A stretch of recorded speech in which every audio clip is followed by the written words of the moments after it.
Assalamualaikum warahmatullahi wabarakatuh dan selamat sejahtera semua. So kita sambung lagi dengan kursus yang sama, kursus MC332 Mechanical Engineering Design. So hari tu kita dah tengok satu chapter yang kita panggil sebagai detail design. So detail design ni adalah kita nak detailkan semua benda-benda yang kita telah clarify di dalam konsep ataupun di dalam embodiment design. Okay, so semua tu, okay, contohnya in term of size, dimensions, okay, dia punya thickness, dia punya tolerance, okay, dia punya material yang digunakan, manufacturing spec yang kita gunakan dan sebagainya. Dan kita dah tengok hari tu, okay, satu parts di dalam detail design yang kita panggil sebagai engineering drawings ataupun machine drawings ataupun parts drawings. Okay, so part drawing ni amat penting di dalam sebelum kita nak menjadikan kita punya prototype tu menjadi hard copy ataupun copy yang sahih ataupun confirm punya design. So stage ni adalah stage yang sangat penting sebab usually bila kita buat benda ni, okay, so kita kena pastikan that lukisan itu begitu lengkap, kerana kalau kita lukis semata-mata saja, kita lukis main lukis saja, okay, so, dia akan jadi isu sedikit. Sebab apa?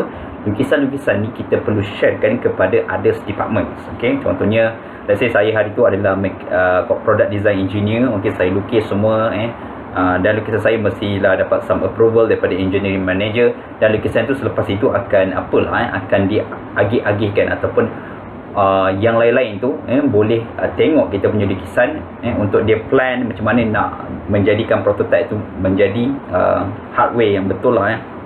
Sebab tu part drawing sangat penting lah.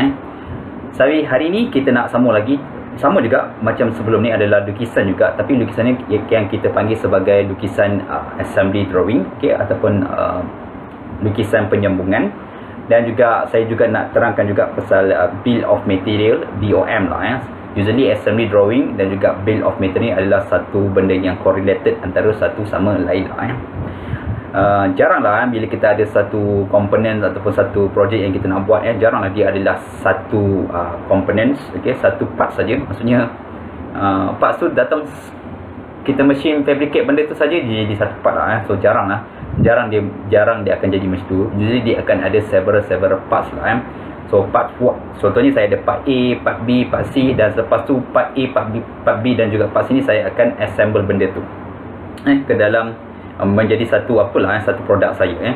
So sebab tu kita perlukan another lukisan yang kita panggil assembly drawing. So assembly drawing ni dia seolah-olah macam engineering drawing, tapi dia tak sedetail macam engineering drawing yang baru kita discuss pada topik yang lepas lah. Sebab apa? Assembly drawing ni usually kita akan beritahu that macam mana kita nak pasang ataupun interaction antara semua parts-parts yang kita dah ada di dalam produk kita. Okay, so usually contohnya kalau part A ni dengan part B, kat mana part A dengan part B duduk? Contohnya part A saya adalah contoh kita bagi contoh meja, okay, so saya ada tabletop dan juga kaki. So usually tabletop tu kita kena letak di atas, dan juga kita kena letak dia punya joint tu antara satu sama lain, antara kaki dan juga tabletop tu. Okay, sebab tu dalam assembly drawing ni kita kena beritahu that macam mana benda tu oriented, okay, that part A tu, okay, dan part B dan seterusnya, macam mana parts tu interaction antara satu sama lain. Dan sebab tu kita memerlukan satu lukisan yang kita panggil sebagai assembly drawing. Okay, assembly drawing ni pun salah satu type of communication juga. Okay, sebab bila kita dah usually apa yang kita akan buat, kita punya mindset bila kita nak buat satu produk, kita punya mindset dia adalah kita akan fabricate setiap parts tu dulu, okay, tanpa tahu macam mana bentuk dia. Okay, so kita akan machine fabricate benda alah tu semua. Okay, so lepas kita fabricate, kita kena ada satu lukisan yang macam mana kita nak sambung. Sebab lukisan ni sangat penting. So especially kalau orang yang nak try untuk sambung, ataupun kita punya client ataupun kita punya customer nanti. Sebab customer ni kadang dia nak pasang benda tu, so kita pernah ada satu drawing yang boleh assist orang untuk pemasangan. Okay, sebab tu assembly drawing ni sangat penting di dalam industri kejuruteraan, especially manufacturing punya industri lah. So kalau ada parts mesti ada assembly drawing, macam mana kita nak pasang dengan tepat. Dan jadi bila kita pasang dia ni, dia akan tunjukkan critical dimension. Dia tak macam engineering drawing ataupun part drawing yang kita tengok sebelum ni. Sebelum ni kita very detail lubang terpicture tu, ada track dan sebagainya, so kita akan beritahu benda tu. Tapi untuk kes ni kita hanya beritahu contohnya part A ni pasang pada ketinggian lebih kurang 100 cm daripada bottom ataupun reference point di bawah part B, contoh macam tu. So kita kena beritahu that dimension tu. Sebab tu dimension dia adalah tidak sedetail macam dimension di dalam lukisan yang lukisan part drawing slot. So dimension dia adalah lebih kepada information untuk cara kita nak pasang benda tu, ataupun apa fungsi yang sepatutnya dia berlaku, ataupun macam mana kita nak orientate benda tu supaya pemasangan tu dapat berlaku secara baik ataupun secara efisien. Okay? Dan of course lukisan ni macam sama macam engineering drawing, lukisan ni akan di share antara satu department ke department yang lain, dan of course kita punya customer jugalah. Sebab tu assembly drawing ni pun sangat penting. So macam saya kerja dulu adalah kerja di oil and gas. So selepas saya lukis parts drawing yang banyak-banyak tu part saya lebih kurang 100 part 100 plus parts. Okay, so macam mana kita nak beritahu yang kita punya orang yang akan pasang benda tu. Untuk kes ni, kes saya adalah orang tu adalah orang dia macam apalah, dia macam supervisor ataupun dia punya assembler. Macam mana assembler tu nak pasang benda tu, so dia memerlukan satu lagi lukisan yang kita panggil sebagai assembly drawing lah. So ada 100 part, nak pasang 100 part tu. So ingat, dia boleh main pasang je, tak boleh. So kita perlukan another drawing untuk help that assembler tu untuk pasang benda tu secara baik, supaya tidak ada salah pasang. Yang kita paling takut adalah accident berlaku lah, kematian boleh berlaku dan sebagainya. Sebab ada juga kes-kes yang salah pasang, menyebabkan kematian. So kita tak mahu ada benda-benda ni berlaku bila kita buat apa-apa produk yang melibatkan engineering lah, especially kalau benda tu adalah very critical punya application lah. Alright. Dan so kalau kita tengok contohnya dalam assembly drawing ni, saya rasa semua dah belajar assembly drawing ni. Kita dah belajar dalam satu kursus technical drawing dan juga kursus engineering drawing. So basically you dah ada idea lah apa itu maksudnya assembly drawing. Contohnya ni adalah assembly drawing. Kalau kita tengok kat sini adalah, ni masa saya kerja dulu, ni adalah saya punya assembly drawing. So kadang-kadang kita kena dia macam seperti lukisan biasa juga, sama je. Dia ada juga this title block di sini, dia ada title blocks. Dia ada juga siapa yang lukis contohnya, macam tu, siapa yang lukis, siapa yang checker, dan juga siapa yang apalah yang akan approve this lukisan lah. So kalau kita tengok pun dia ada juga tarikh macam sebelum ni. Dia ada juga title, contohnya adalah title untuk this lukisan, lukisan assembly ni. Dan of course dia ada juga several part. Contohnya kita ada first part ni, part ni dah yang kita panggil sub assembly.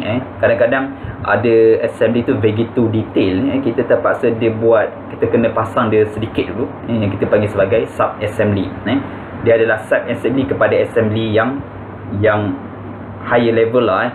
So contohnya untuk kes ni saya ada satu assembly ni, saya pasang dulu kepala gate valve tu, kita ada gate valve, kita ada bolt and nut kat sini, dan macam-macam komponen di situ. So kita pasang siap-siap menjadi satu sub assembly, dan sub assembly tu kita akan pasang untuk satu assembly lagi yang kita panggil sebagai this drawing lah, this assembly drawing. Alright. So kalau saya tengok kat komponen ni, so komponen ni terlampau banyak lah, tak sedikit lah.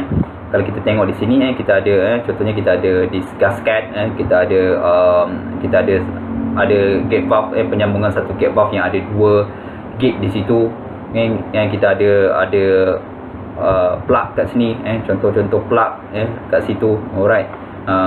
Dan kita ada macam-macam lah. Tapi untuk kes ni kita punya dimension kadang-kadang tidak begitu detail lah. Kalau untuk kes ni tak ada tiada dimension, sebab apa? Ni adalah generic punya drawing. So kadang-kadang generic punya drawing dia tiada apalah dimension kadang-kadang lah.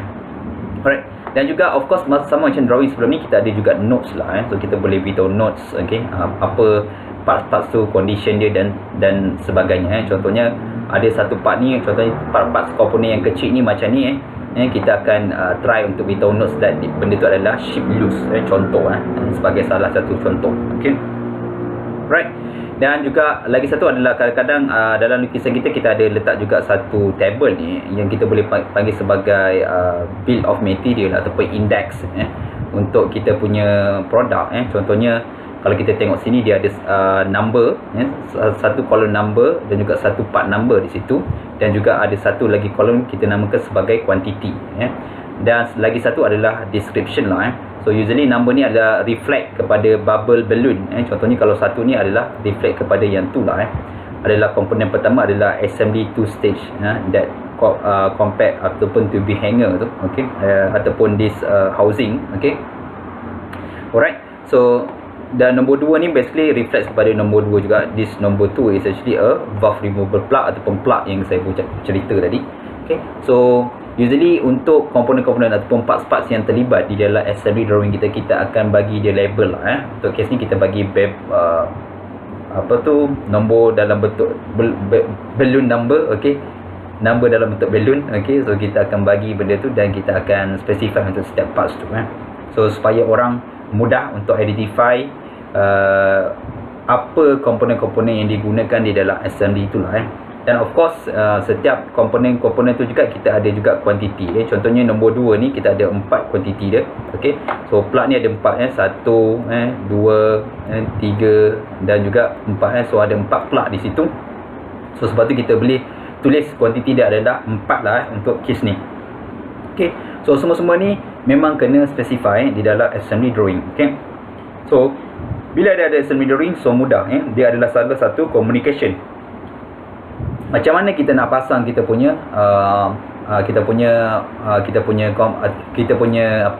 barang nanti macam mana kita nak pasang dengan secara efisien, mudah dan tidak berlaku accident so kita paling takut adalah bila accident tu berlaku kalau komponen kecil tak apa macam saya punya ni adalah komponen yang sangat berat kadang-kadang berat dia 1 tan so kalau salah pasang naya contohnya salah pasang assembly sepatutnya pasang dekat situ salah pasang pula pakai mungkin bolt size lain mungkin akan berlaku accident lah sebab bolt tu tak tahan bolt tu patah dan boleh kena kita dan accident berlaku so kita tak mahu benda-benda ni berlaku sebab tu bila buat lukisan ni juga kena lukisan ni pun sangat proper seperti macam kita buat drawing yang biasa ataupun drawing yang kita buat sebelum ni adalah parts drawing so ini yang kita kategorikan sebagai assembly drawing so saya expect juga you punya project nanti kamu mesti at least minimum ada satu assembly drawing lah jarang lah part tu terus-terus jadi satu parts ataupun finish good lah so dia mesti kena sambung dulu dia akan jadi satu assembly tu yang kita akan gunakan lah untuk kita punya produk lah so ini adalah yang kita panggil sebagai assembly drawing dan lagi satu adalah selalunya assembly drawing ni selalunya related dengan bill of material ataupun yang kita panggil sebagai BOM. So BOM ni adalah salah satu yang kita panggil sebagai index ataupun parts yang kita gunakan di dalam produk kita lah yang kita punya final product usually. Dan antara information yang kita akan includekan ke dalam bill of material ni adalah contohnya adalah item number so item number ni kalau kita tengok sebelah ni tadi this is our item number lah. Let's say kalau saya try ambil color lain sikit supaya bagi jelas sikit contohnya item number adalah yang ni so this is our item number yang kali kuning tu that is item number.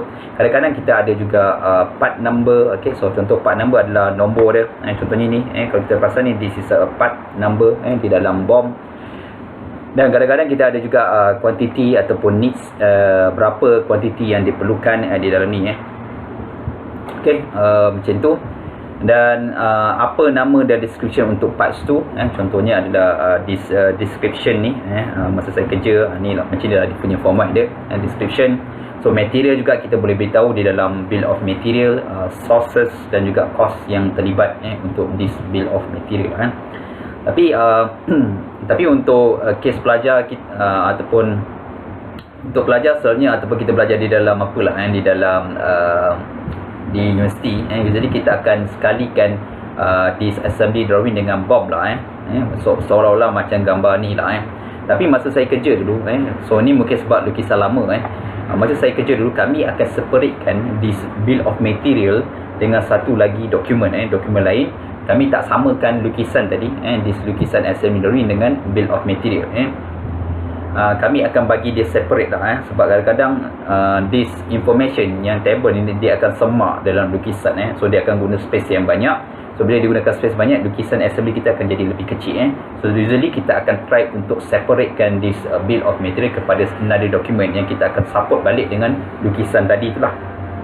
Okay, so untuk kes ni, let's say untuk kes ni lukisan ni saya ada juga bill of material. So ni adalah contoh dokumen bill of material maksudnya saya separatekan lah walaupun dah tulis dah di dalam bentuk table tu, tapi saya boleh jadikan dia another separate document seperti bentuk macam ni lah so contohnya pertama dia ada part number so macam tadi dia ada part number, okay, dan juga dia ada some description ni sama macam tadi, okay, so dia description dan of course setiap number ni, so index number ni, okay, so sama macam di dalam gambar ni. Contohnya satu ni adalah object component tu tadi, okay, contohnya adalah this component, this component tadi, this is number tadi, dan juga kita ada nombor tadi yang kita ada plug tadi, so removable plug tu kita ada 4 juga quantity dia, okay.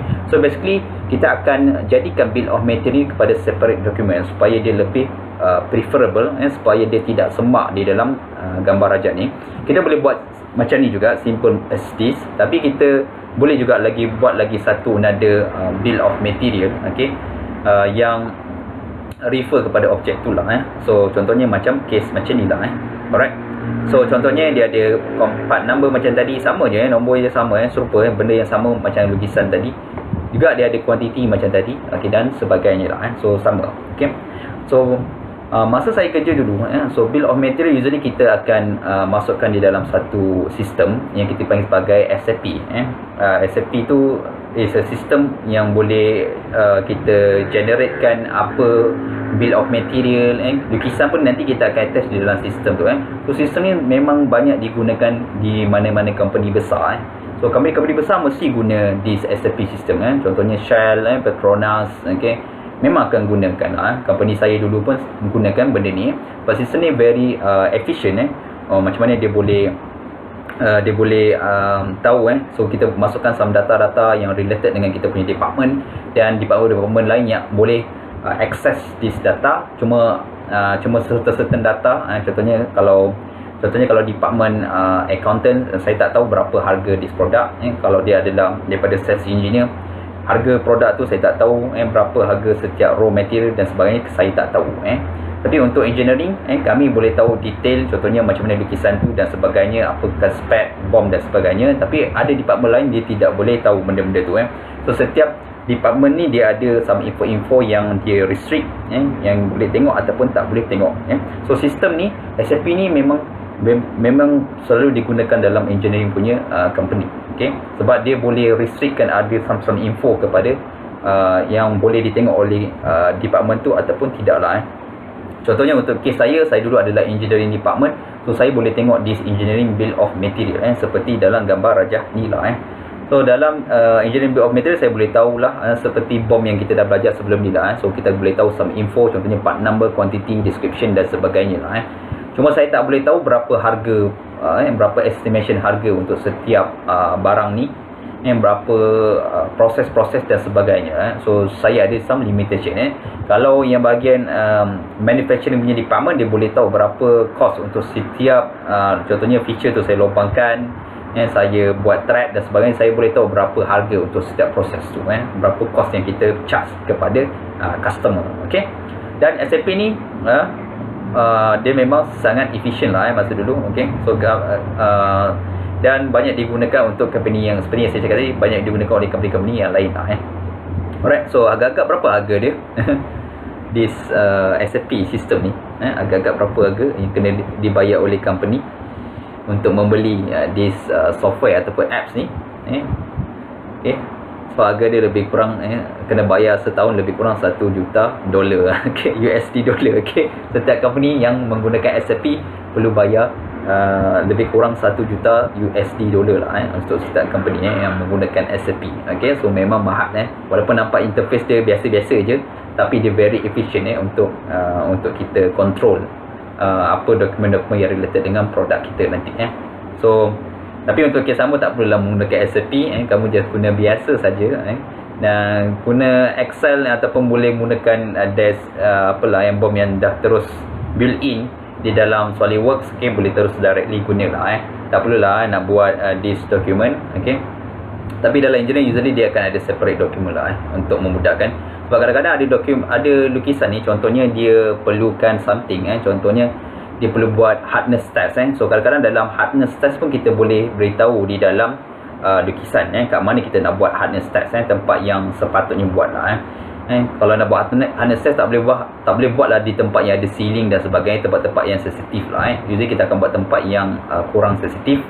So kita boleh beritahu di dalam lukisan juga, dan juga macam mana standard tu, usually standard tu kita akan beritahu di dalam bill of material sebab tu kadang-kadang bill of material ni bukan saja part saja yang kita boleh letak, kita juga boleh letak some document dokumen-dokumen related. Contohnya macam mana kita nak buat hardness test, macam mana kita nak buat kita nak check dimension dia, apa jenis dokumen yang related yang menjadikan this product So itu yang kita panggil sebagai bill of material tapi kalau kita belajar masa kat sekolah dulu ataupun di universiti, usually bill of material kita sangat limited lah hanya kepada komponen saja, okay, ataupun parts yang related dengan that assembly. Okay, alright, saya rasa itu saja yang saya boleh cerita pasal dua parts pasal pertama adalah assembly drawing dan yang kedua adalah related BOM kepada assembly drawing tu.